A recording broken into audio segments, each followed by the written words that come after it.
perempuan yang meminta perhatian kan dari seorang laki-laki juga kayak gitu kan, ya bener kan? Seorang perempuan meminta perhatian dari laki-laki kan gitu, dia tuh nangis emotikonnya kayak gitu kan, sebetulnya itu kan dia pengen nunjukin kelemahan sebagai satu kelebihan gitu loh. Itu psikopat loh gitu. Kita gangguan gak punya duit itu juga psikopat sebetulnya. Kalau kita nggak sekarang bisa curhat lewat AI kan, Iya wih luar betul. biasa tuh curhat lewat AI. Mungkin ada teman-teman kita nih yang curhat lewat AI. Ya, ya gitu. Oh, gitu. Nah, Om sendiri pernah coba gak kalau misalkan ngobrol sama AI gitu? Pertanyaannya bagus sih. Yang informasi yang datang di internet itu cuma sebagian ya atau sepotong gitu ya, baik itu di media sosial atau di AI. Nah, sebagian lagi gitu ya untuk membenarkan informasi tersebut ya.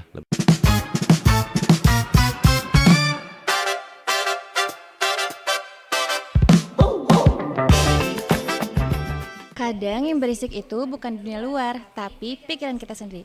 Halo, selamat datang di podcast Suara Dalam Diri. Oke, gimana nih teman-teman? Semua kabarnya hari ini? Semoga teman-teman semua selalu diberikan kesehatan, diberikan kebahagiaan. Nah, di podcast kali ini juga kita akan membahas seputaran psikologi dalam kehidupan sehari-hari lagi. Nah, mungkin aku akan membicarakan fenomena yang lagi happening sekarang. Jadi ada kayak pernah nggak sih kalian melihat ketika lagi scroll media sosial atau misalkan apapun itu, jadi ada kayak konten psikologi gitu. Ya. Nah, jadi di konten psikologi ini tuh kayak misalkan ciri-ciri ADHD atau misalkan ciri-ciri bipolar. Terus ternyata ciri-ciri tersebut tuh relate gitu sama teman-teman semua. Nah, sebenarnya itu tuh ada sisi bagusnya atau ada sisi negatifnya juga. Nah, sisi bagusnya adalah kalian aware terhadap mental health gitu. Tapi di sisi buruknya, kalian tuh bakal jadinya melabeli psikologi itu tuh jadinya kayak, ah, aku kan nggak bisa diem, ternyata aku ADHD. Terus aku kan gampang marah, aku kan gampang sedih, ternyata aku tuh bipolar gitu. Padahal sebenarnya kan belum tentu juga. Nah, untuk membahas semua hal itu, aku nggak akan sendirian. Di sini udah bersama Om Roni lagi. Oke, Halo Om, apa halo, apa kabar? kabar juga? Baik. Nah, kegiatan Om Roni belakang ini lagi ngapain aja nih Om? Banyak sebetulnya ya kegiatannya, terutama juga memang untuk sesi konseling juga ada ya. Tiap hari kita ketemu juga dengan apa ya banyak orang sih ya, mulai dari yang anak-anak biasanya ya, remaja sampai yang dewasa juga gitu ya. Ini kegiatan konseling sehari-hari sebetulnya kayak Nah, gitu. kegiatan konseling. Heeh. Oke, nah kegiatan Om Roni itu Mm-mm. mungkin bisa jadi relate ya di Oke. fenomena yang Mm. tadi aku diberitahukan gitu. Nah, kalau misalkan Om Roni sendiri tahu nggak sih konten-konten psikologi seperti itu Oh tuh? banyak Banyak ya? sekali kan. Kalau kita lihat tuh misalkan di IG ya kan, terus juga di TikTok ini kan banyak sekali tuh yang kalau Om sih bilangnya itu kayak psikologi populer gitu ya. Cuman masalahnya yang jadi permasalahan itu tadi bener banyak pada akhirnya teman-teman kita ini bikin kayak self diagnosis kayak gitu ya. Nah kayak gitu sih banyak sih sebetulnya fenomena itu ya. Ya yang negatifnya yang menjadi permasalahannya banyak dari teman-teman kita terlalu percaya gitu Iya, ya betul. sama konten-konten seperti itu padahal gitu ya kalau kita lihat mungkin isinya cuman apa ya tingkat isinya itu nggak komplit kan paling juga mungkin validitasnya mungkin ya kalau kita bicara validasi mungkin cuma 10% atau 20% kan pada akhirnya seperti itu. Nah, Oke. Nah, hal tersebut tuh hal-hal yang kayak gitu tuh disebutnya bener gak Om itu tuh self diagnosis? nah ya kalau sekarang ini mungkin kalau Teteh ya, bilang Teteh ya Terianti ya dengar itu ada yang namanya istilahnya itu cyberkondria. Pernah dengar nggak? Belum pernah dengar. Cyberkondria. Jadi kalau cyberkondria ini dari dua suku kata sih ya. Yang pertama itu ada namanya cyber ya. Cyber itu kan internet Iya, gitu banyak kan, ya. tayangan dan lain-lain kayak gitu. Nah, kondria itu dari hipokondria. Ya, hipokondria itu satu kondisi ya di mana seseorang itu merasa dirinya itu punya penyakit. Atau punya gangguan. Makanya gangguan seperti itu akibat dari self diagnosa seperti itu pada akhirnya ya banyak sekali sekarang ini ya para user atau pengguna seperti itu tuh jadi terkena itu tadi ya kayak cyberkondria seperti itu. Nah, ini kan jadi permasalahan umum sekarang ini ya. Orang lebih mempercayai hal-hal yang sebetulnya memang tidak pantas dia percayai kan sebetulnya. Nah ini yang menjadi permasalahan gitu. Itu namanya cyberkondria sebetulnya ya kalau dalam bahasa sekarang itu kayak gitu. Oke. Nah, self diagnosis itu bisa nggak sih menghambat pertumbuhan kita gitu secara misalkan jadi gak mau ngapa-ngapain gitu karena dia udah percaya melabeli hal tersebut gitu. Oh iya, ya ada beberapa kondisi psikologi itu namanya compulsive searching. Ya, kalau compulsive searching itu kayak gini, misalkan dia itu karena percaya akan suatu hal, ya kan otomatis dia tuh terus tuh cari validasi terus kan, ya validasi untuk membenarkan ya apa yang menjadi kondisinya. Nah masalahnya orang itu kan kompulsif, semua orang itu kan kompulsif, ingin dipuaskan. Ya misalkan di pencarian pertama ya dia mendapatkan satu kepuasan tapi ternyata dia ngerasa belum valid nih, dia cari lagi, sampai pada akhirnya tadi kompulsif searching. Jadi kalau dia tidak menemukan kepuasan dia akan terus mencari, itu yang jadi masalah. Nah permasalahan itulah yang tadi mengakibatkan gangguan kecemasan, ya kan? Nah gangguan kecemasan, kemudian juga dia ngerasa bahwa dirinya tidak berguna, ya bahwa harapan dia di masa yang akan datang ini menjadi kecil dan lain-lain. Nah pada akhirnya itu bisa membunuh karakter dia sebagai individu, tapi permasalahannya itu. Ya makanya kalau dalam bahasa Carl Jung ya, Carl Jung ada ya istilah Carl Jung ada namanya individuasi. Nah kalau individuasi itu kayak dia itu harus mencoba mengenali dirinya sendiri gitu loh. Ya artinya kita lepasin dulu dari semua stigma-stigma gitu ya, dari semua sekarang apapun yang ada di internet kita lepasin dulu, individuasi dulu dong gitu masalahnya. Kenali diri dulu sendiri gitu ya, apa yang jadi kelemahannya, apa yang jadi kelebihannya, nah gitu sebetulnya. Nah itu jadi masalah nantinya gitu. Oke. Nah, kenapa sih banyak akhir-akhir ini tuh orang merasa dirinya tuh memiliki gangguan tertentu gitu, padahal hanya melihat media sosial doang gitu? Nah itu tadi ya, karena manusia ini begini ya, sekarang ini yang menjadi sumber informasi itu kan bukan buku secara utuh. Iya betul. Ya yang menjadi sumber informasi sekarang ini internet ya.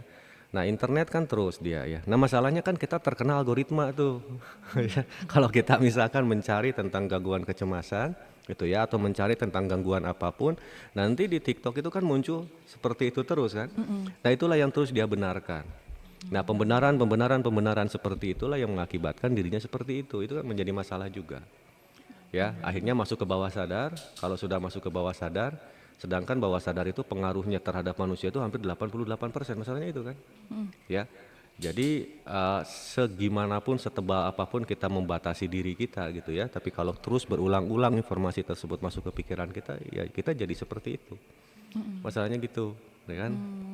Betul betul. Gitu. Jadi sekarang tuh emang sih kayak misalkan kalau di TikTok kalau misalkan kita cari yang galau nanti tuh bakal FYP-nya tuh bakal galau Nah galau terus. kan. Sama seperti halnya tadi mungkin ya Ya kita karena apa aku ngerasa bipolar gitu ya. Terus dicari kan bener. ciri-ciri bipolar ternyata relate kan ciri-cirinya gitu ya. Iya. Padahal sebenarnya kayak gitu tuh tidak boleh ya, lebih baik kita periksa ke yang ahlinya dari ke Betul, psikolog gitu betul, ya. iya. Oke, nah sebenarnya wajar nggak sih ketika seseorang tuh merasa relate gitu dengan konten-konten psikologis tersebut?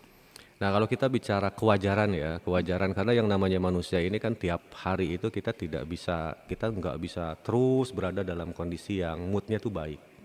Ya, nah ada kalanya misalkan kita itu dalam satu hari moodnya turun. Nah ketika mood turun itu gitu kan, ya otomatis kan kondisi tubuh kita, kondisi psikis kita, atau kondisi mental kita pasti akan relate tuh dengan isi-isi yang ada di situ. Betul. Tapi kan itu tidak menggambarkan keseluruhan dia gitu loh. Ya, karena itu karena tadi masalah mood aja gitu permasalahannya. Atau pada saat itu misalkan teman kita itu misalkan lagi ada masalah. Nah masalahnya kan selalu disambung-sambungin, bener nggak? Betul. Salah satu kelemahan otak kita itu terlalu mengeneralisir sebetulnya.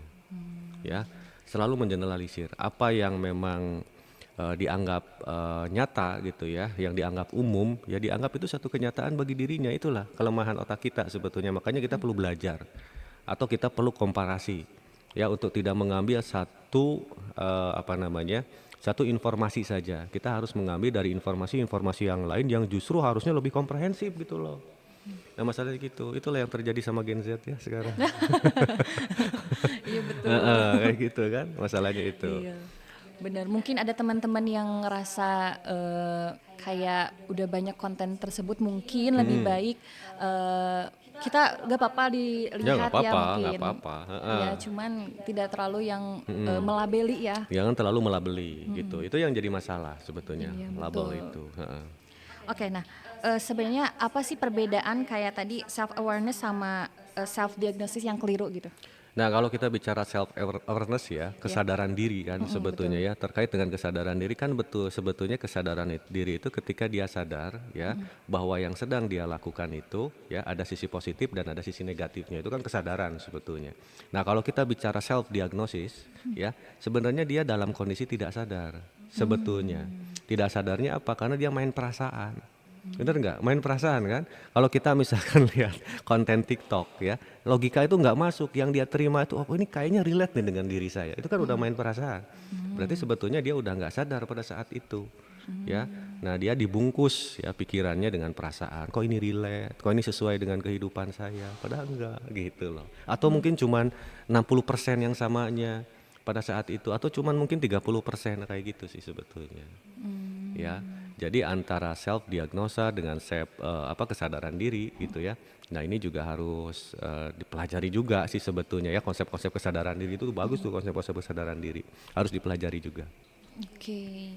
Nah, kapan gitu sebuah label psikologis misalkan kayak tadi ngerasa dia ADHD atau misalkan dia bipolar gitu, berubah jadi alat yang untuk memahami diri menjadi alasan untuk menghindari tanggung jawab gitu.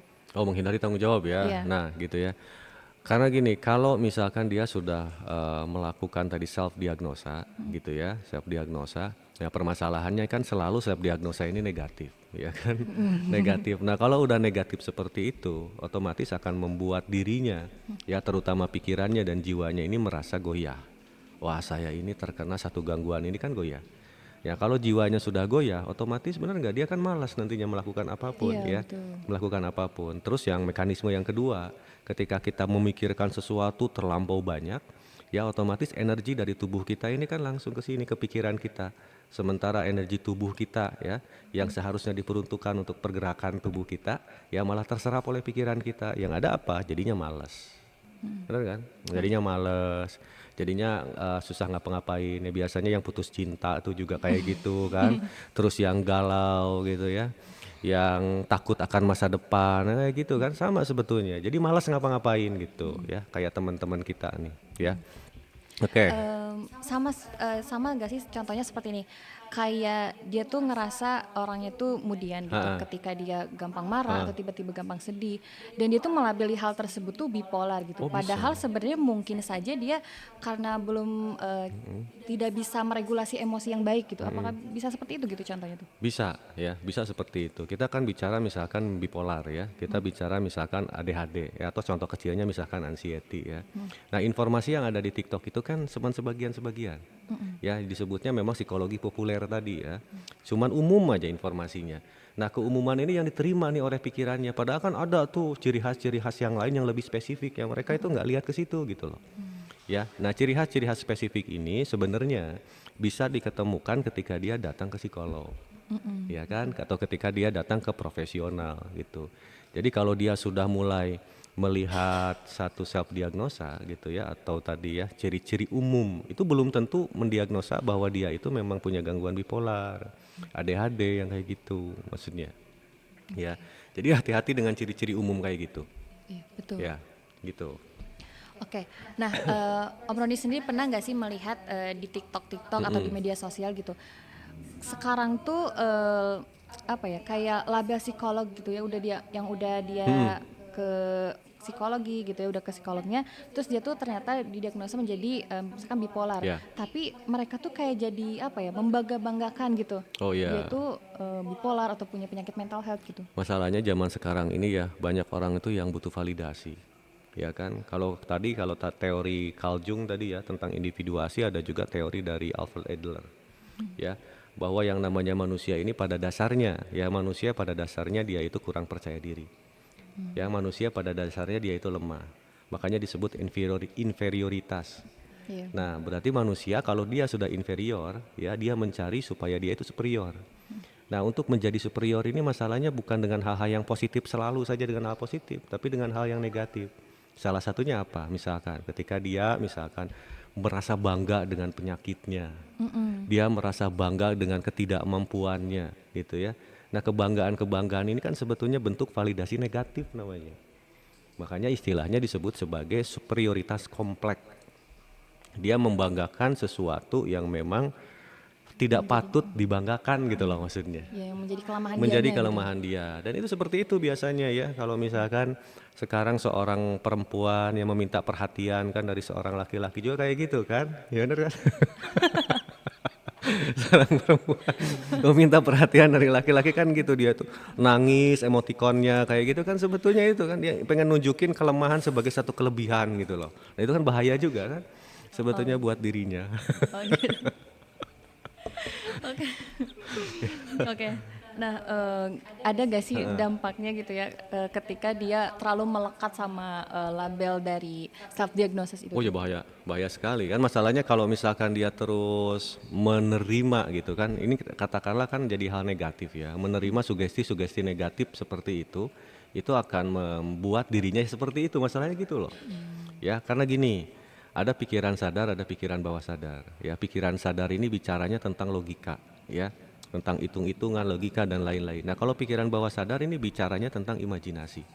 Apa yang sering dia terima, yang dia sering ucapkan, apa yang sering dia tarik informasi dari luar itu akan menjadi satu imajinasi yang menetap. Sedangkan pikiran bawah sadar tidak bisa membedakan antara imajinasi dan realita. Masalahnya itu loh. Ketika imajinasi itu tiap hari dia terima, itu akan menjadi realita dalam hidupnya loh. Bahaya nggak? Bahaya sih. Bahaya kan?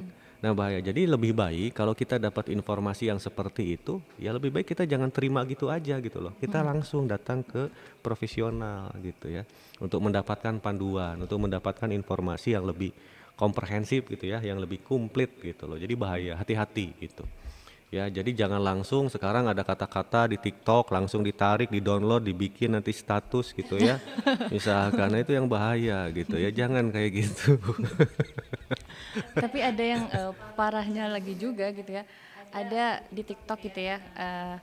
Kalau misalnya tanda-tanda psikopat katanya tuh. Heeh. Kalau misalkan lagi makan terus ngelihat yang bunuh-bunuhan terus ngerasa kayak biasa aja itu berarti tandanya psikopat gitu. Dan seberbahaya itu gitu ya kata-kata dari media sosial tuh kalau misalkan nggak disaring dengan baik gitu kan. Betul. Kadang gini, kita kita harus tahu dulu arti dari psikopat itu apa ya. Kan Iya, sangat luas. sangat luas kan. Psycho itu kan psikologi kejiwaan. Pat itu kan gangguan. Sebetulnya kalau kita cuman cemas doang kita juga bisa disebut psikopat loh gitu. Kita gangguan gak punya duit itu juga psikopat sebetulnya. Kalau kita ngarahinnya ke situ, karena psikopat itu gangguan psikologis kan sebetulnya arti ya, arti secara umum dari psikopat. Ada juga sosiopat. Kalau sosiopat itu gangguan sosial. Iya, ansal gitu. Jadi sebetulnya kita nggak bisa langsung memahami gitu ya bahwa yang namanya psikopat itu selalu dengan hal-hal yang begitu menakutkan gitu loh. Jadi kita harus hafal dulu definisinya apa gitu loh. Betul. Nah, tapi sekarang tuh juga banyak kayak misalkan agaknya gitu ya, ketika kita punya rasa percaya diri yang bagus gitu ya, terus tiba-tiba ada orang, dia mah orangnya NPD gitu. NPD katanya ya. Iya, padahal bagus kan percaya Ya diri bagus gitu. lah. Tapi orang-orang tuh kadang suka melabeli hal-hal tersebut tuh jadinya tuh NPD gitu. Nah NPD itu ya, tuh Narcissistic gimana Personality sih? Disorder ya. Gimana sih kayak caranya gitu memberitahu ke mereka gitu bahwa tidak sembarangan gitu untuk berbicara tentang melabeli self diagnosis gitu tuh kayak gitu. Ya, Mendiagnosis orang gitu. bolehlah kamu sebut aku NBD tapi kamu BPD gitu. BPD itu borderline personality disorder. Ya, jadi pribadi ambang ya kalau BPD itu. Jadi NPD itu kan narsis ya. Narsis itu kan kita punya kategorinya ya.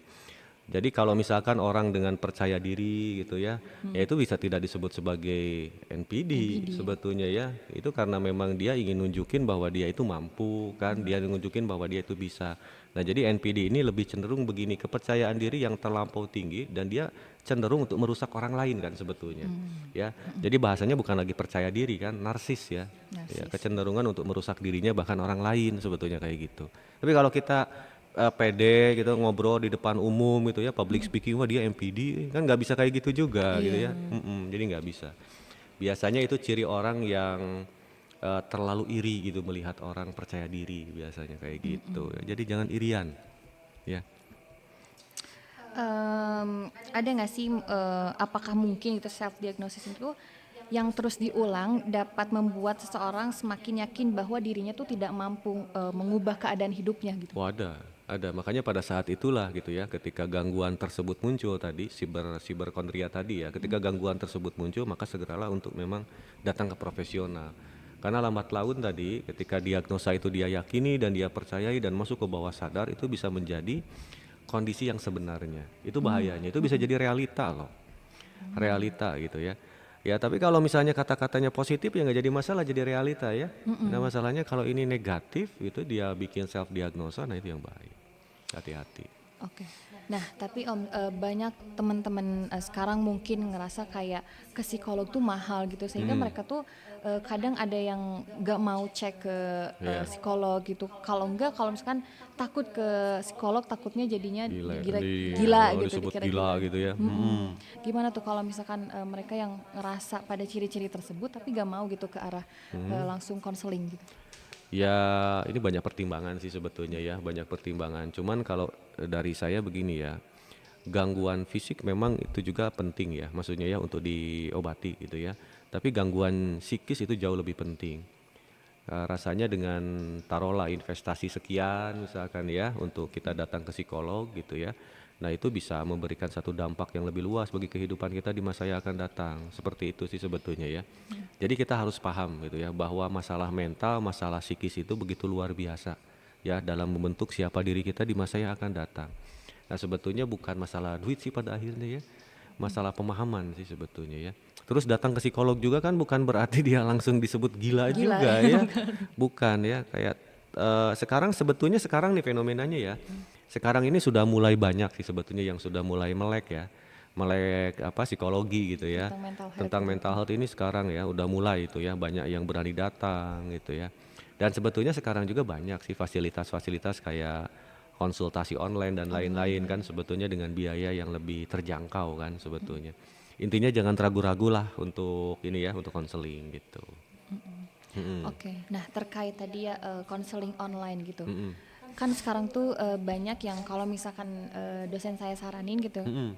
konseling online tuh kurang Ya betul. Mm-mm. dipakai gitu karena kita tidak bisa observasi secara Betul. langsung. Mm-mm. Nah, kalau misalkan teman-teman yang tidak berani langsung datang tapi inginnya online tuh gimana sih kalau misalkan Om secara sebagai konselor gitu? Ya itulah yang jadi permasalahannya. Memang betul ya tadi yang dikatakan ya bahwa konseling online ini tingkat efektivitasnya memang kurang gitu ya. Cuman daripada gitu istilahnya ya, daripada dia belum berani gitu ya atau dia merasa keberatan dengan tadi ya datang ke psikolog secara langsung dengan biaya yang besar ya, ya itu minimalnya seperti itu sih sebetulnya. Meskipun saran dari saya ya lebih baik datang langsung ya, datang langsung. Hasilnya kan di situ ada asosiasi bebas gitu kan ya, kita ada komunikasi, kita bisa melihat gestur kan, kita juga bisa melihat apa yang dia apa, mendengar apa yang dia katakan. Jadi lebih apa ya, hasilnya itu akan lebih langsung gitu ya, maksudnya lebih efektif gitu ya dibandingin dengan konseling online sebetulnya gitu. Oke, jadi sebenarnya kalau misalkan nggak ada salahnya juga ya Nggak untuk ada melakukan salahnya, konseling heeh, online nggak ada gitu. salahnya, oke. Mm-mm. Nah, gimana sih proses seorang yang awalnya hanya penasaran gitu dengan sebuah diagnosis gitu, kemudian tanpa sadar membangun keyakinan bahwa dirinya tuh melabeli hal tersebut gitu. Oke, nah yang pertama biasanya ya, yang pertama orang melabeli dirinya itu dia ngerasa bahwa dirinya itu punya gangguan dulu ya. Biasanya ya, biasanya dia sedang dalam masalah atau dia moodnya lagi kurang baik. Akhirnya dia scroll tuh ya di Instagram atau di TikTok atau dimanapun gitu ya, di media sosial misalkan. Nah hasil daripada itu dia percayai, oh nih gue kayak gini nih, ya gue kok kayak gini. Nah udah kayak gitu tadi dia terus mencari validasi untuk menambah keyakinannya dia. Makanya tadi disebut sebagai compulsive searching. Ya, jadi kalau udah kompulsif dia terus cari validasi. Nah, pada akhirnya tadi ujung-ujungnya otak kita akan menerima itu sebagai satu realita. Nah, kalau diterima sebagai satu realita, nah ini bahaya. Nah, bisa membentuk siapa dia, kan itu intinya. Ya. Nah, pada saat itu harus mulai timbul kesadaran bahwa saya ini harus segera konseling misalkan gitu. Harus segera datang ke psikolog misalkan gitu. Nah, gitu. Oke, ada contoh nggak Om kayak misalnya ketika lagi keadaan apa aja gitu kita langsung kayak cari aku tuh lagi kenapa gitu. Misalkan lagi putus cinta, terus ternyata ada self diagnosis. Apakah ada contoh lain nggak selain misalkan putus cinta atau apa gitu? Sebenarnya banyak ya, kayak misalkan ada gangguan yang sederhana aja nih, banyak nih klien Om yang datang ya karena dia gangguan GERD ya, gastroesophageal reflux disease itu ya, gangguan GERD ya. Nah rata-rata gangguan GERD kan seperti itu ya, dia cari di internet, dia cari di media sosial, akhirnya sebetulnya dia sambung-sambungin tuh dengan gangguan dia tuh kan ngerasa panas di dada seolah-olah tuh jadi jantung kan. Kemudian dia juga apa namanya sakit di ulu hati seolah-olah dia itu ususnya rusak dan lain sebagainya kayak gitu ya. Nah, itu cari terus informasi. Nah sebetulnya banyak sekali sih kasus ya selain daripada tadi apa putus cinta, kemudian juga GERD, termasuk juga dari anxiety dan lain-lain banyak sih sebetulnya sekarang ini. Karena yang pertama kali orang cari informasi itu selain ke orang terdekat ya HP gimana lagi kan? Iya, betul. Ya HP ini jadi teman terdekat kita kan, jadi sahabat terdekat kita kan HP sekarang, ya kan? Kita mau tidur bawa HP juga kadang-kadang ya, ke kamar mandi bawa HP juga kan, jadi kemana-mana HP jadi teman hidup kita sekarang mah ya. Ya gitu. Oke. Nah, apa yang membuat konten psikologi itu tuh di media sosial tuh mudah dipercaya gitu sama eh, netizen-netizen gitu? Nah pertanyaannya gini kan, bicara tentang psikologi berarti bicara tentang perasaan ya kan, ya. Sementara orang itu butuh divalidasi secara perasaan, ya. Jadi tanpa disadari konten-konten psikologi ini akan selalu dicari karena dia butuh validasi, dia butuh keamanan, dia butuh kenyamanan, itu aja sih sebetulnya, ya. Itu saja sih pada dasarnya karena kebutuhan manusia akan keamanan dan kebutuhan manusia akan kenyamanan. Jadi dia nyari. Ya, apalagi kan di tengah-tengah kehidupan kita zaman sekarang perlu yang namanya kekuatan mental kan untuk bergerak. Perlu kekuatan jiwa kita kan untuk terus melangkah. Jadi mau tidak mau ya pasti banyak seperti itu.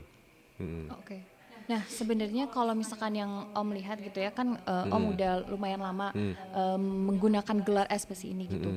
Nah, kenapa belakangan ini tuh banyak konten psikologi tuh makin meninggi gitu. Terus juga mungkin apakah itu secara menjadi apa ya? Kayak untuk promosi satu biro psikologi atau memang ingin share juga gitu. Ya intinya balik lagi supply and demand. Ya, karena banyak permintaan. Akhirnya nanti algoritma itu menyesuaikan dengan demand kan sebetulnya ya. Permintaan dari tiap individu nih, permintaan untuk dikuatkan ya kan. Ya, apalagi sekarang bisa curhat lewat AI kan. Iya Wih, betul. luar biasa tuh curhat lewat AI. Mungkin ada teman-teman kita nih yang curhat lewat AI. Ya, ya gitu. Oh gitu. Gitu kan. Jadi pada akhirnya ya algoritma yang mengikuti nantinya gitu algoritma. Jadi makin banyak permintaan otomatis ya konten-konten seperti itu makin apa ya namanya makin muncul lah ya, makin ada gitu. Gitu. Bahkan kalau lihat ya di Google Trend ada namanya di pencarian gitu ya. Itu selalu yang namanya konten-konten psikologi, konten-konten mental health itu selalu ada di urutan pertama loh itu. Di Google Trend namanya. Gitu. Oke, nah tadi bicara tentang AI gitu ya, em, menarik banget gitu. Banyak sekarang yang kayak curhat juga ke Ke AI AI ya. gitu. Nah itu tuh bagaimana sih kayak apakah orang-orang tuh udah nggak percaya sama psikolog atau bagaimana gitu? Satu murah gitu ya. Satu murah biasa datang ada fasilitas di tiap HP ya itu bisa di mana chat GPT atau apa Gemini sekarang ya Iya. dan lain-lain itu kan curhat bisa lewat AI. Cuman masalahnya begini ya, kalau kita bicara dengan AI kan data kalau AI itu kan tergantung dari suntikan informasi yang masuk ke AI gitu ya. Dia terima kan data yang menjadi permasalahannya AI ini kan nggak pakai perasaan ya kan, nggak pakai perasaan itu maksudnya perasaan tuh nggak ada nilai-nilai empati di situ itu yang menjadi permasalahan. Bedanya kalau datang ke psikolog itu ada nilai empati kan dibangun kenyamanan ya, ada building trust kan, ada building rapport di situ. Nah beda lagi kan dengan AI. AI itu pertanyaannya langsung menjurus. Ini juga bisa jadi bahaya loh. Bisa jadi satu keyakinan tadi ya self diagnosa yang tanpa disadari juga kan ke AI juga kayak gitu. Bahaya kan. Oke, nah Om sendiri pernah coba gak kalau misalkan ngobrol sama AI gitu? Pertanyaannya bagus. Karena ada beberapa klien Om ya yang datang itu biasanya anak-anak remaja ya, SMP, SMA tuh ya. Dia tanya, "Kalau kamu misalnya curhat nggak sama saya kan kurang dekat Om," katanya ke mama nih, ke bapak. Dia akhirnya curhatnya sama siapa? AI, ya kan? Ke AI tuh dia curhatnya. Ternyata Om coba juga tuh. Terus gimana responnya? Memang secara logika, secara data itu luar biasa loh sebetulnya ya. Tapi untuk nilai-nilai empati itu kurang. Nah, yang keduanya itu kan dibatasi itu percakapan tuh ya. AI itu Om nggak tahu tuh algoritmanya kayak gimana. Tapi kalau misalkan kita bertanya yang pertama, yang kedua, yang ketiga, yang keempat, yang 10 misalkan itu masih nyambung ya. Tapi kalau pertanyaan ke-11 ke sana itu udah nggak nyambung. Bisa jadi karena bicara tentang apa ya otak AI-nya gitu ya untuk tidak menampung data yang terlampau banyak. Nah, itu juga bisa jadi bahaya, terpotong loh informasinya. Ya, itu yang setelah Om analisa sih kayak gitu 记 ya. 得 Tapi 你 bukan 等 berarti 得 Om 用就 curhat 好，记 juga 得 ke 不 AI. 要笑。Oke. Tapi sebenarnya kalau misalkan saya juga pernah coba-coba Ya. gitu ya, ngerasa kalau misalkan kita ngobrol sama AI itu kayak tervalidasi gitu Oh kalau ya iyalah misalkan ngobrol sama AI tervalidasi. itu. AI itu tidak menjustifikasi kan, gitu kan. Jadi ngerasa ada yang ngebelain gitu kalau Iya. ketika curhat tuh. Jadinya tuh ngerasa ketika curhat tuh, oh ternyata orang lain yang salah. Padahal mungkin kita juga salah gitu kalau Heeh. misalkan ngobrol sama AI Gini itu. aja deh misalkan Teteh lagi sakit hati ya, atau Teteh lagi ada konflik sama pacar atau sama siapapun, coba dua-duanya berdampingan curhat sama AI. Ya nanti jawabannya kan gitu ya, ini membela ini, terus kasihin deh HP-nya. Oh, oh iya Ya ditukar gitu ya ditukar biar ya, saling baca. saling baca. Oh ternyata itu Oh aja gitu. jadi solusi, jadi komparasi sih sebetulnya kayak gitu. Heeh. Sebenarnya ya membahas AI ini tuh kalau misalkan lagi di dunia sekarang kan kita tidak bisa meninggalkan teknologi Ya gitu ya. benar. Nah, tapinya yang mungkin yang jadi miris sekarang tuh banyak sekali yang curhat-curhat ke AI gitu Nah itu, sementara heeh. em, kurang akurat gitu. Memang Betul. bukan akurat karena itu bot kan ya Bot, sebenarnya. betul. Heeh. Jadinya tuh dan adanya AI itu sebenarnya sekarang yang udah makin bagus tuh ketika itu tuh ada tulisan jadi untuk lebih lanjut silakan konsultasi ke ya ahlinya gitu. Sekarang tuh ada kayak Ada, gitu. betul. Heeh. Nah, tapinya jadinya tuh banyak orang yang apa yang mungkin ngerasa sesama manusia tuh kurang divalidasi atau kurang Betul, mengerti kurang gitu. Nah, divalidasi. ada nggak sih kayak cara biar kita tuh aware terhadap orang lain juga bukan terhadap diri sendiri sehingga kita tuh nggak selalu ngobrol sama AI gitu. Nah itulah yang menjadi permasalahan ya sekarang ini kan. Jadi orang itu makin sini itu makin ngerasa bahwa dirinya itu punya apa namanya ya, terlampau individual ya, individualistisnya terlampau kuat sekarang ini kan ya. Karena itu tadi kemudahan dia dalam mencari akses ya dari AI, kemudian juga dari apa tadi media sosial dan lain-lain gitu ya. Jadi semakin dia itu rasa percaya ke orang lainnya semakin kurang sebetulnya ya, karena seolah-olah difasilitasi. Nah sebetulnya bagaimana caranya gitu ya? Ya kita harus mulai membuka diri kan dengan teman-teman kita kan sebetulnya, orang-orang yang kita percayai atau yang lebih baik lagi dengan orang tua kita atau dengan saudara kita. Dan kita harus mulai membangun kepercayaan itu. Karena kalau kepercayaan itu mulai hilang ya kita pasti akan cari dari dunia luar ya, termasuk juga tadi dari teknologi. Nah itu bahaya kan sebenarnya. Langkah sebaiknya dilakukan sebelum menyimpulkan bahwa dirinya tuh memiliki gangguan tertentu gitu. Oke, langkah sebaiknya ya begini aja lah intinya ya, bahwa yang namanya di internet gitu ya, perlu disadari ya bahwa yang informasi yang datang di internet itu cuma sebagian ya atau sepotong gitu ya, baik itu di media sosial atau di AI. Nah, sebagian lagi gitu ya untuk membenarkan informasi tersebut ya, lebih baik kita datang ke profesional. Sebetulnya kesadarannya mau tidak mau ya seperti itu gitu ya. Atau misalkan kita bertanya dulu ke teman dekat kita yang kita percayai gitu ya. Jadi jangan 100% kita percaya sama media sosial, intinya gitu. Nah, ini bahaya karena yang sekarang ini banyak yang datang gitu ya konsultasi juga sama Om gitu ya. Pada akhirnya karena saking dia percaya dengan kata-kata di TikTok ya, ini banyak loh sekarang ini Standar TikTok gitu ya. standar TikTok loh, bahaya loh. Jadi pada akhirnya sekarang banyak pertengkaran suami istri, banyak pertengkaran pacar apalah gitu ya, pasangan gitu ya. Karena ke situ ngelihatnya, pertanyaannya bener nggak sih, kan itu cuma 30% gitu ya. Untung 30% juga kegedean gitu kayak. Cuma 10%. Nah itu masalahnya. Udah jadi masalah sekarang ditempelin lagi di status. Ditempelin di status. Gitu ya. Dengan harapan nanti ada yang validasi. Cie. Jadi makin panas Makin tuh. panas gitu ya, jadi konflik aja udah. Ya. Oke nih, terakhir ada gak pesan Om Roni untuk generasi muda buat yang sedang berusaha untuk memahami dirinya di tengah-tengah banjir informasi melabeli self diagnosis ini? Oke, jadi kalau pesannya sih sebenarnya ya sederhana gitu ya kalau pesannya. Kalau misalkan teman-teman sekarang ngerasa kurang dekat ya dengan orang tua misalkan ya atau dengan lingkup terdekat, karena salah satu ciri orang yang sehat secara mental ya balik lagi seperti yang Om katakan kemarin ya, bahwa dia itu mampu bersosialisasi dengan baik ya, terutama dengan orang-orang terdekat begitu ya. Nah itu caranya gitu ya. Nah ketika memang ada informasi-informasi yang datang dari luar gitu yang relate tuh dengan kehidupan dia pada hari itu ya, pesan Om jangan percayai langsung 100% gitu ya. Bertanya dulu atau sharing dulu gitu ya dengan orang-orang terdekat. Kalau bisa dan memungkinkan datang ke profesional. Nah gitu ya. Supaya validasinya tuh validasi yang profesional gitu ya. Bukan validasi apa tuh ya kalau di internet itu kayak gitu. Nah gitu ya. Oke, nah mungkin yang bisa saya tangkap di pembahasan kali ini, bagus untuk teman-teman semua untuk selalu aware terhadap mental Betul, health sekarang gitu.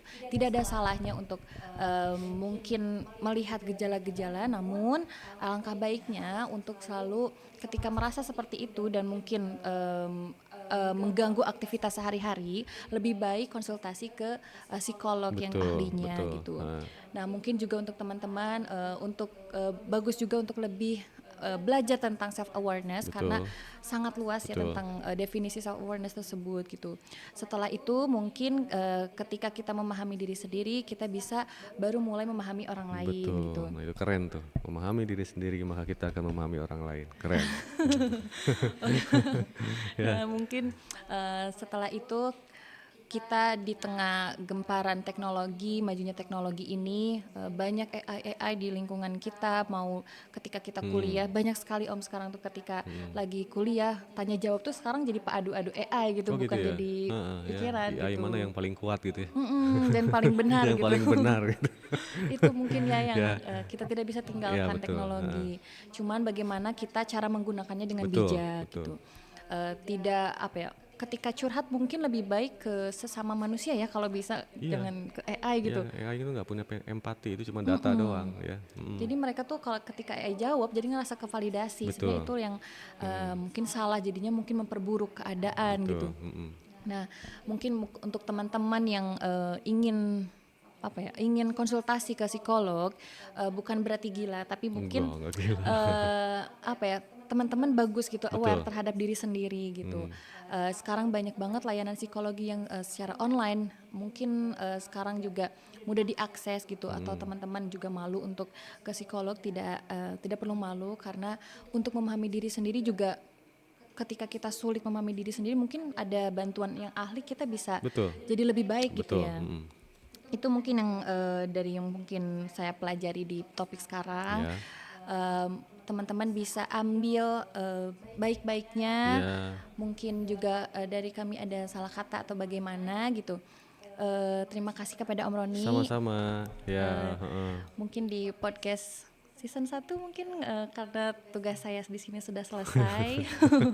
Ya, Terima kasih oke. sudah mengunjungi podcast Suara Dalam Diri selama 2 episode. Terima kasih sama-sama. Ya. Respon teman-temannya sangat luar biasa, merasa mendapatkan pelajaran Ya. apa yang kemarin Om Roni bicarakan gitu.